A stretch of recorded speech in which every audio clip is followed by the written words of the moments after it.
वेदप्रिये वेदान्तर्गतवासिनी जनप्रिये जगत्कल्याणकारके कदम्बवनवासिनी कात्यायनी कनकाम्बरधरे कनकदुर्गे तव सुप्रभातम्।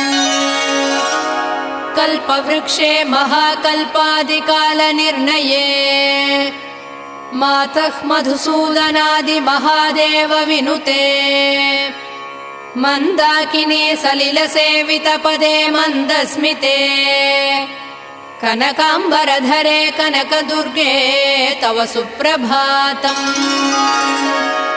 शिववामभागे शिवे शैवेतरसेवितपदे विजयदुर्गे महादुर्गे हे जगन्मातृके जगदाम्बिके जाह्नवी सखे जयश्री